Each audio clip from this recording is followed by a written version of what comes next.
C'est la raison pour laquelle nous croyons en Jésus. C'est parce que Jésus est la lumière. Il dit encore, Jésus, notre raison quatrième, Jésus est le seul fondement.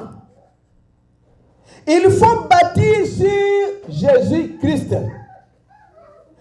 William Branham dit que, comme il est le seul fondement sûr et certain sur lequel toute chose peut être bâtie. C'est vrai, c'est la seule fondation sur laquelle on peut bâtir. Toutes les autres fondations, c'est du sable mouvant. Sur Christ, le roc solide, je me tiens. Tout autre terrain, c'est du sable mouvant. Beaucoup de gens bâtissent sur des richesses. Ils essayent de travailler en considérant combien d'argent ils peuvent gagner. Ils disent, si moi je ne peux pas dépenser cela, mes enfants après moi le feront. Ce que les Américains font. Il va aller acheter un terrain. Il dit que si moi je ne construirai pas sur ce terrain, mes enfants construiront un jour. Les gens bâtissent sur des faux fondements. Ce ne sont pas des meilleurs fondements. Parce que le vrai fondement, c'est quand vous bâtissez sur le roc solide qui est le Seigneur Jésus-Christ. Parce que Jésus, si vous construisez sur Jésus, vous n'allez pas perdre. Si vous investissez sur Jésus, vous n'allez pas perdre. Si vous vous amassez de l'or sur la terre, la Bible dit qu'il y a des voleurs, il y a des cambrioleurs, il y a ceux-là qui peuvent venir détruire. Mais si vous gardez votre trésor au ciel, vous n'allez pas perdre cela. Bâtissons notre vie sur le vrai fondement solide qui est le Seigneur Jésus-Christ. Laissons les histoires de se disputer, de se haïr, de se trahir, de se parler faussement, de s'empoisonner. Et c'est le fondement. Et le vrai fondement, c'est le Seigneur Jésus-Christ. William Branham dit, beaucoup bâtissent sur des richesses. Ils essaient de travailler en considérant combien d'argent ils peuvent gagner. Si moi, je ne le ferai pas, mes enfants le feront. Qu'est-ce que cela fait? Cela conduira à l'esclave. Vous devenez esclave de votre argent. Peut-être que beaucoup de gens, il ne vous a pas dit ça. Il ne faut pas être un millionnaire pour faire cela. Vous pouvez simplement convoiter l'argent. Et vous êtes tout aussi coupable que le millionnaire. Voyez-vous, il y a beaucoup de pauvres que des millionnaires qui seront en enfer. Parce qu'il s'agit de votre attitude vis-à-vis de la chose, de ce que Dieu vous a donné. Eh bien, si vous bâtissez sur la richesse, cela tombera. Alors, il y a une grande chose sur laquelle ce pays, Amérique, essaie de bâtir. Ils essaient de bâtir sur la fondation de la popularité. Les jeunes filles, les jeunes garçons gardent aux vedettes de la télévision. Ils regardent aux vedettes du cinéma. Ils essaient d'agir comme elles, de s'habiller comme elles. Ils les imitent. Qu'est-ce que cela fait? Cela conduit à une vie de ruine et de chaos.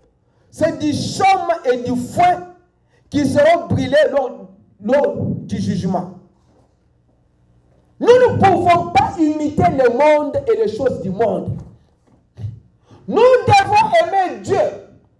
Parce que Jésus est le seul fondement. Nous n'allons pas amener nos enfants à regarder des musiques mondaines. Les enfants qui commencent à danser comme les mondains. Nous n'allons pas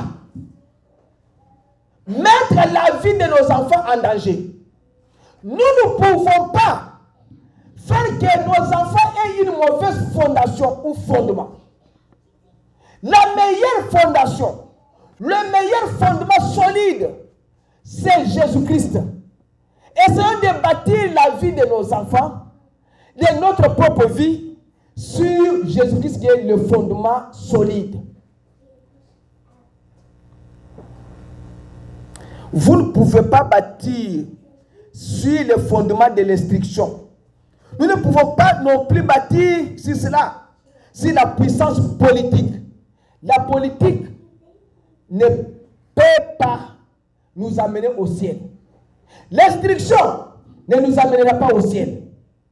Peu importe combien l'extérieur paraît bon, il n'y a pas une autre fondation qui soit si en dehors de cette fondation qui est Jésus-Christ. En dehors de Jésus, c'est la mort. Si nous pouvons bâtir notre vie chrétienne, nous devons bâtir notre vie chrétienne sur le vrai fondement, la vraie fondation qui est le Seigneur Jésus. Si nous voulons être des millionnaires, mais soyons premièrement des chrétiens. William Branham dit qu'il y a beaucoup de pauvres qui vont en enfer plus que des millionnaires.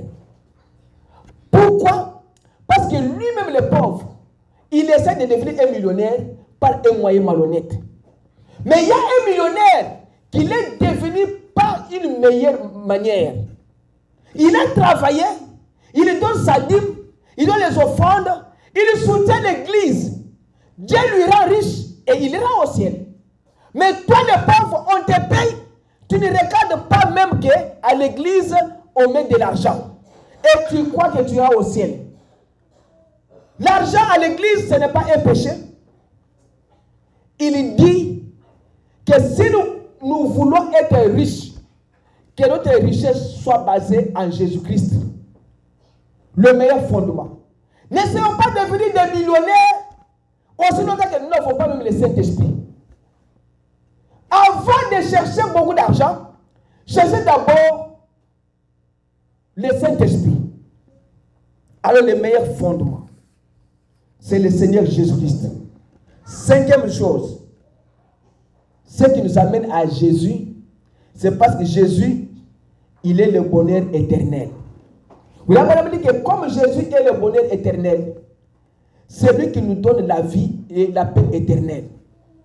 Et dans notre vie, si nous pouvons être des millionnaires, mais nous n'avons pas la paix dans nos maisons, nous ne pouvons pas même bien se réjouir de ces millions. Si nous venons à l'église, mais dans nos maisons, nous n'avons pas la paix, c'est que ça ne sert à rien de venir à l'église si vous n'avez pas la paix dans votre maison. Mais nous les chrétiens, nous avons choisi Jésus parce que Jésus, il est le bonheur éternel et la paix éternelle. Nous voulons que nos cœurs aient la paix partout où nous partons. Laissons les histoires d'avoir des problèmes avec les gens. Laissons les histoires de critiquer nos frères qui ne prient pas avec nous. De parler des mal des femmes de nos frères. De parler des mal des maris de nos sœurs. De parler des mal des foyers de nos bien-aimés. Ce foyer-là a besoin aussi de la paix. Comme toi aussi tu cherches la paix. Quel est l'homme-là qui peut manger sa nourriture en s'asseyant sur des braises chauffées? Personne. Si nos besoins n'ont pas de la paix, c'est que banda qu'on a besoin de bambabula, yamakala modo. Nous ne pouvons pas manger bien. Nous ne pouvons pas dormir bien. Mais nous sommes des chrétiens. Les raisons qui nous poussent de croire en Jésus, parce que Jésus c'est le bonheur éternel. Nous devons avoir le bonheur là dans nos familles. Nous devons avoir la paix là dans nos familles. Nous avons besoin de cette paix. Maman et papa, bayokali nandaku. Maman et les enfants, qu'ils s'entendent. Papa et les enfants, qu'ils s'entendent. Pasteur et les diacres, entendez-vous. Les diacres et les administrateurs, entendez-vous à l'église. Les administrateurs et l'assistance et le pasteur, soyez unis, ayez en paix dans la maison de l'Éternel. Si vous avez la paix dans votre propre maison, cette paix-là, vous la porterez aussi dans la maison de l'Éternel. Mais si votre maison, votre foyer n'est pas en paix, même quand tu viens à l'église là, ta conscience te dit seulement que je ne suis pas en paix dans ma maison. Pourquoi? Parce que la tante maternelle est là, elle m'embête. Parce que ma mère chauffe mon épouse. Parce que ma mère chauffe mon mari. Parce que mes enfants chauffent le papa. Parce que les enfants chauffent la maman. C'est que la maison n'a pas de la paix. Mais nous nous appelons des chrétiens. Un chrétien, il a choisi d'être chrétien. Et la raison qui l'a poussé de croire en Jésus, qui est son maître, c'est parce que Jésus est la paix éternelle. Jésus est le bonheur éternel. Quand Jésus entre dans votre foyer, comme il est la paix, il vous donnera aussi le bonheur éternel. Le bonheur qui n'ont pas de fin. Toutes choses dans la vie doivent être réglées avec la parole du Seigneur, avec l'Esprit du Seigneur. Si dans nos foyers, nous avons des problèmes, réglons les problèmes par rapport à la parole de Dieu afin que la paix règne. Des fois, Dieu nous prive de l'argent, le bonheur, parce que nous n'avons pas la paix dans nos maisons. Dieu, des fois, nous avons des choses difficiles parce que nous n'avons pas la paix à nous-mêmes. Et s'il n'y a pas la paix, c'est que Jésus n'est pas là. Cherchons la paix. Cherchons la paix. Il dit, le seul bonheur et la seule paix, sûr et florissant, c'est le Seigneur Jésus-Christ. C'est pourquoi nous venons à lui. Sixième chose, il dit que Jésus-Christ est l'accomplissement éternel. Une autre chose, il dit Jésus, c'est l'unique accomplissement, unique réalisation. Qui dit, dites-moi quelque chose que vous pouvez obtenir que vous pourriez accomplir, qui soit éternel en dehors de Jésus-Christ. Il n'y en a pas. Il n'y a pas quelque chose éternel en dehors du Seigneur Jésus-Christ que vous pouvez accomplir. Jésus est l'accomplissement total. Il dit, vous pouvez bâtir une belle maison, gagner $1 million et être la femme la plus populaire du pays, l'homme le plus fort qui ait jamais marché dans les rues, être le meilleur boxeur professionnel du monde. Tout ce que vous voulez être, voyez, si vous ne vous affaiblissez pas de plus en plus et ne mourrez, c'est vrai, quelques années suffisent pour que cela se fasse ici. Si même vous êtes un millionnaire, vous êtes l'homme le plus fort du quartier, William Branham dit que aussi longtemps que vous grandissez, votre force diminue jusqu'à ce que la mort va vous clouer. C'est que l'argent là ne sont pas l'accomplissement éternel pour votre vie. Votre force là n'est pas l'accomplissement total. Il dit que l'unique réalisation éternelle qui soit, c'est le Seigneur Jésus-Christ. S'il est ce qu'il y a de plus grand et de meilleur que nous pouvons accomplir, faisons cela notre réalisation. Soyons sûrs que nous avons Jésus avec nous. Vous pourriez être un prédicateur, vous pourriez être un pasteur, vous pourriez être un diacre, vous pourriez être un membre de l'église. Mais si c'est que vous avez comme réalisation, vous pourriez accomplir une œuvre et dire, je ne m'arrêterai pas jusqu'à ce que je devienne un prédicateur, Je ne m'arrêterai pas jusqu'à ce que je devienne diacre. Je ne m'arrêterai pas jusqu'à ce que je devienne un membre d'église. Ces choses sont bonnes et honorables. Mais écoutez ceci, frères. Ne manquez pas Jésus. Sinon, vous n'avez pas accompli une réalisation éternelle. Vous pouvez devenir un grand docteur. Ce n'est pas un problème. Vous pouvez devenir un grand top pilote. Ce n'est pas un problème. Vous pouvez réaliser de devenir un docteur, un prédicateur, un diacre, un administrateur, tout. William Madame dit que cela n'est pas un problème. Mais, si vous manquez Jésus, vous avez tout manqué.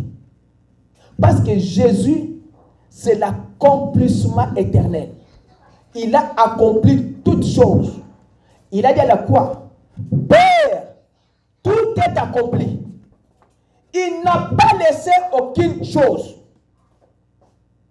Votre œuvre en tant que pasteur va bientôt disparaître. Votre œuvre en tant que diacre va bientôt disparaître. C'est terminé.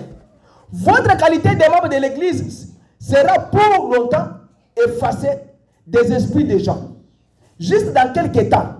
Mais si vous avez comme réalisation Jésus-Christ, alors vous avez la vie éternelle et vous ne pouvez jamais mourir. Nos pasteurs qui sont morts cette année-ci, nous les avons oubliés. Les diacres qui sont morts, nous les avons oubliés. Vous avez dit que votre histoire passera et les gens vont vous oublier. Mais le Seigneur Jésus, il est la vie éternelle. Celui-là, on ne peut pas l'oublier. La septième chose et la dernière. Il dit que Jésus-Christ, la raison qui nous pousse, parce que Jésus est le seul ravissement. Il dit, le seul ravissement. Jésus, il est l'unique qui a l'enlèvement dans sa main. Il dit, il est l'unique qui a l'enlèvement. J'en suis très heureux. C'est là maintenant très rigide. L'unique personne qui peut enlever, c'est Jésus. L'unique personne qui a la puissance d'enlever les gens sur la terre et les amener au ciel, c'est le Seigneur Jésus. Il dit, vous devenez...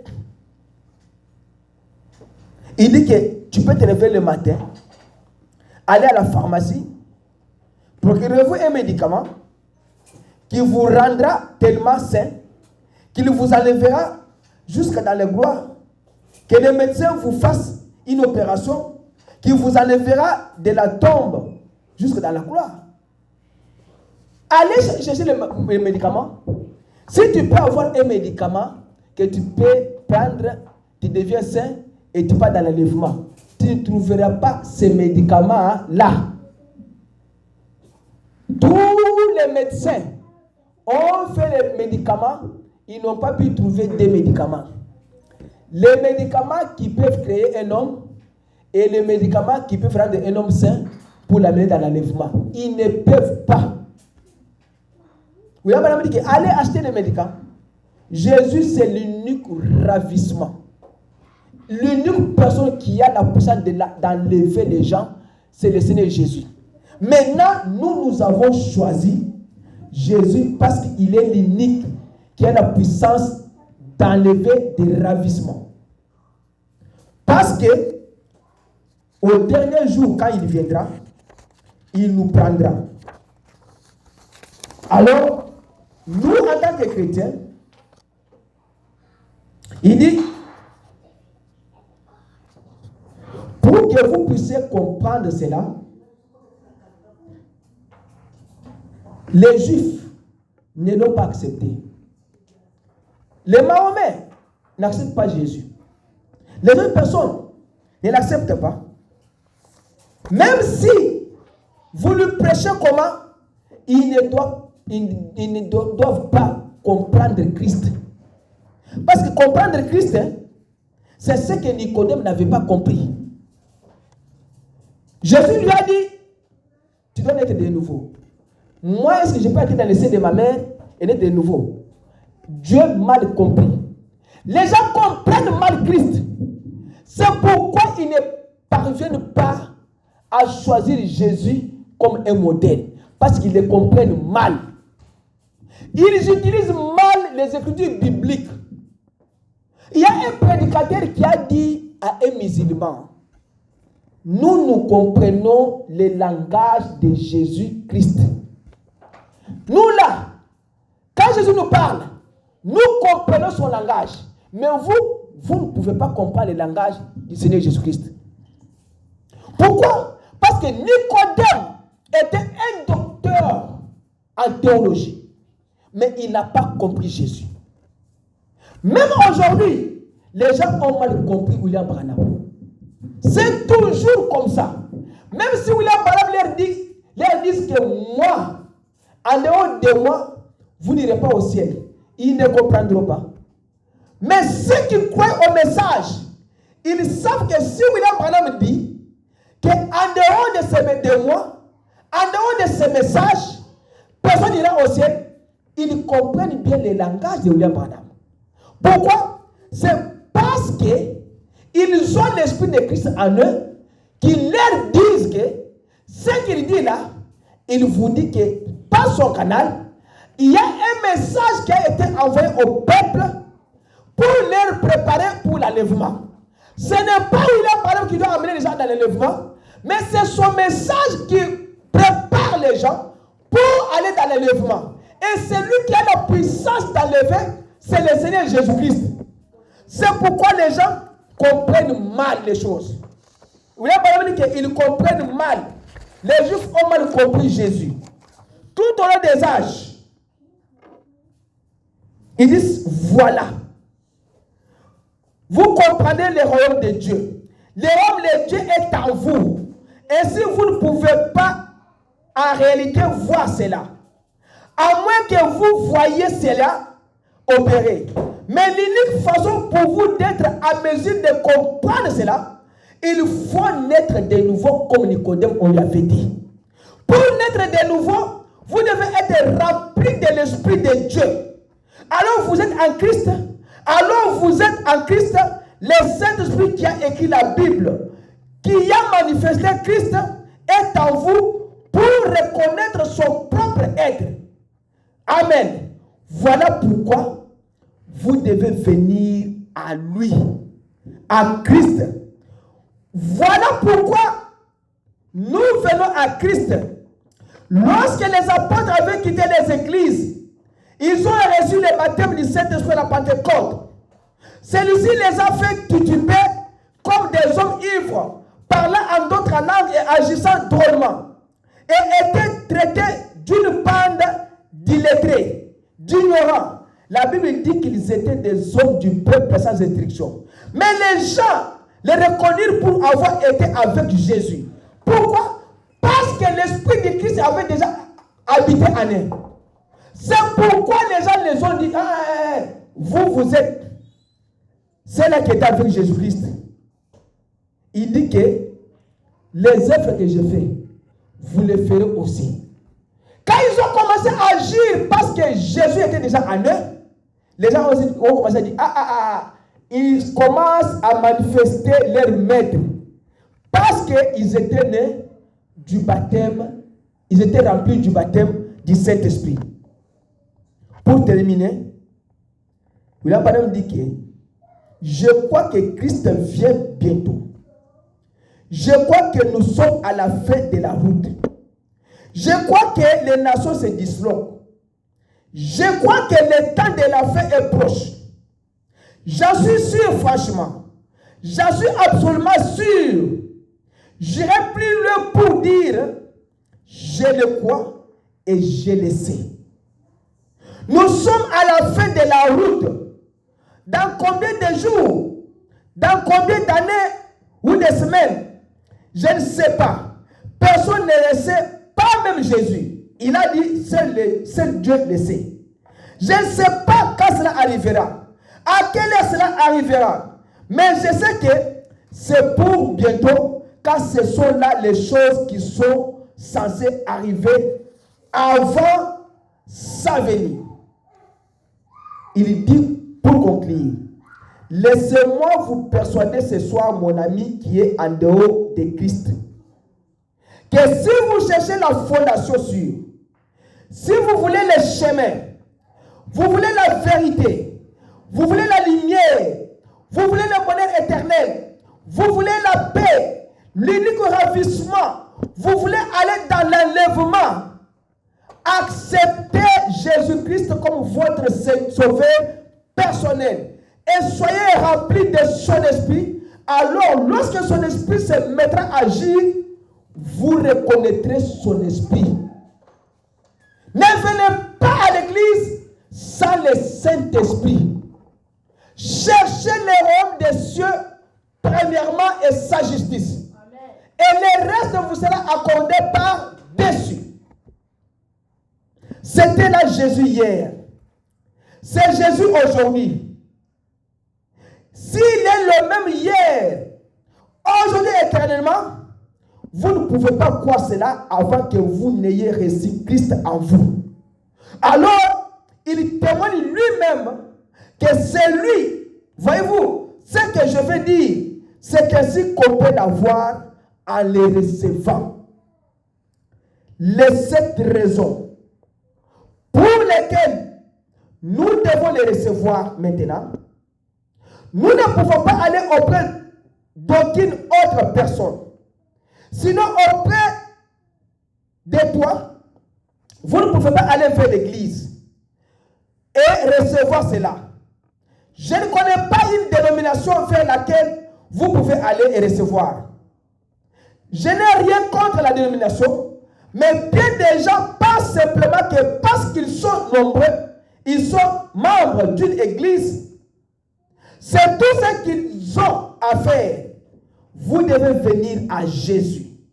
C'est lui le seul, c'est lui le chemin, pas l'église. C'est lui la vérité, pas l'église. C'est lui la lumière, pas l'église. C'est lui la fondation, pas la fondation de notre église. C'est lui le bonheur éternel, la vie éternelle, l'unique réalisation qui dure, l'unique enlèvement, l'unique chemin pour connaître Dieu, l'unique chemin pour voir la révélation, l'unique chemin pour être guéri. Venez à lui. Vous devez venir à lui et le reconnaître et le croire. Quand vous venez à lui, vous allez le reconnaître et le croire par son esprit. Et un chrétien ce matin doit se poser la question principale. Pourquoi je viens à Christ? Pourquoi je le crois? Quelles sont les raisons qui m'ont poussé de croire en Jésus? Parce que Jésus, il est le chemin. Il est la vérité. Il est la lumière. Il est la fondation. Il est le bonheur éternel. Il est la paix. Il est l'enlèvement. Il est le ravissement. Il est l'accomplissement de toutes choses. Jésus, il est la grande lumière. Jésus est le bonheur éternel. Jésus est la guérison divine. Jésus est la sanctification. Jésus est la purification. Jésus, il est le grand roi. Jésus, il est le Seigneur des Seigneurs. Jésus, il est le lys de la vallée. Jésus, il est le Père éternel. Jésus, il est le Dieu tout-puissant. Jésus, il est le Dieu éternel. Jésus, il est le véritable Dieu. C'est pourquoi nous les chrétiens, nous avons des raisons qui nous ont poussés de croire en Christ. Parce que notre Christ est mort le premier jour, le deuxième jour, le troisième jour, il est sorti de la tombe et la tombe est restée vide. C'est pourquoi nous croyons à notre maître. Parce que lui là, il a défié la puissance de la pesanteur. Il est allé au ciel sans être amené par un fusil ou un avion. C'est seulement avec la puissance de pesanteur, il a défié et il est monté au ciel. Il est né miraculeusement. Il est un homme qui est venu sans les rapports sexuels. Notre Jésus, nous le croyons parce qu'il est la vérité. Il ne ment pas parce qu'il est la puissance éternelle. C'est lui qui a fait couler Goliath. C'est lui qui a humilié Pharaon. C'est lui qui a humilié tous les rois. C'est lui qui a remporté la victoire sur tous les combats de notre vie. Il est au-dessus des sorciers de votre famille. Il est au-dessus des magiciens, au-dessus des chefs coutumiers, au-dessus des gens qui parlent mal de toi et de tes ennemis. Il est celui qui peut faire agenouiller tes ennemis devant toi. Il a la puissance de transformation. Nous ne croyons pas parce que nous savons que lui, il a la puissance de création, il a la puissance d'enlever sur la terre aussi. Voilà les raisons. Notre maître de notre religion, il vit au sein des siècles, il n'est pas mort. Et il est le même hier, aujourd'hui et éternellement. Il est le Tout-Puissant. Il est le lys de la vallée. Il est la puissance suprême. Il est la fondation de notre vie. Si nous voulons bâtir notre vie, nous devons la bâtir que sur la meilleure fondation qui est Jésus-Christ. Nous le croyons parce qu'il y a des raisons qui nous ont poussé de le croire. Il est le chef et le consommateur. Il est le grand Chilobo. C'est lui-là que nous croyons. Il n'y a aucune puissance. Il n'y a aucun roi. Il n'y a aucun empereur. Il n'y a aucun prince qui est au-dessus de lui. Il est au-dessus de toutes choses. Car toutes choses ont été créées par lui et pour lui. Il est la divinité suprême. Il est l'autorité suprême. Il est la manne cachée. Il est le Jéhovah Rapha. Les dieux qui vous guérissent sans passer par le médecin. Si vous avez un problème de maladie, lui là est la guérison. Si vous avez un problème d'un enfant malade, c'est lui là la guérison. Si votre mari est un homme attaqué, votre femme, votre business, vos affaires, regardez à lui seul. C'est lui qui peut vous donner aujourd'hui tout ce que vous demandez dans votre vie. Mahomet ne vous donnera pas ce que vous demandez. Il est mort. Sa tombe est là jusqu'au jour d'aujourd'hui. Bouddha est mort. Il est resté dans la tombe. Les prophètes sont morts. Ils sont dans des tombes. Les grands hommes de Dieu sont morts. Ils sont incapables de sortir de la tombe. Mais notre maître est mort. Il est capable. Il était capable. Il a dit qu'il détruisait ce corps dans un jour. Et dans 3, je les construirai encore. Et le 3e jour, la tombe est restée vide jusqu'au jour d'aujourd'hui. Voilà un homme. Voilà la personne que nous avons confiance. Et notre confiance, notre bonheur éternel, se trouve en Jésus. Nous les croyons dans sa puissance de résurrection. Nous les croyons dans sa puissance de transformation. Nous les croyons dans sa puissance de guérison. Et il est Dieu. Et il restera pour toujours. C'est lui que nous attendons au jour de l'enlèvement. Que le Seigneur vous bénisse. Acclamons le Seigneur Jésus-Christ. Et nous allons nous mettre debout. Nous allons chanter et nous allons prier le Seigneur.